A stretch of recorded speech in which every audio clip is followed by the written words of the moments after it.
Dah ada 10 gram ni, bermaksud tuan-puan ada simpanan melebihi 6,700. Okey, nak tahu tak apa yang kita boleh buat dengan gold bar 10 gram yang macam dekat tangan Fiza ni? Tengok video ni sampai habis dan jangan lupa like, share and save video ni. Bagi anak muda plan yang nak kahwin 3 tahun pada sekarang, kumpul 8 keping supaya tuan-puan boleh kahwin tanpa hutang. Bagi ibu ayah pula yang nak buat plan pendidikan anak-anak, tuan-puan boleh kumpul sekurang-kurangnya 10 keping supaya anak kita boleh masuk belajar dan jadikan ini sebagai dana untuk kita beli laptop, bayar yuran dan duit poket mereka.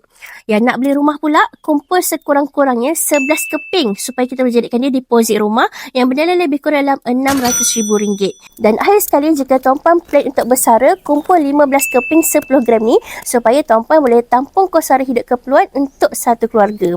So, untuk dapatkan 10 gram gold bar ni, tuan-puan boleh beli secara terus sekiranya ada bajet yang mencukupi.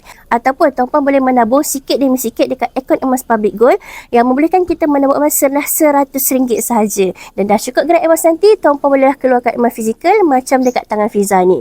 Jadi untuk bermula, bolehlah isi borang siap dekat bawah tu ataupun DM untuk Fiza bantu. Nanti Fiza akan bantu step by step macam mana tuan-puan ingin terus mulakan akaun emas bersama public gold. Dan juga follow Fiza untuk dapatkan ilmu emas dan keuangan.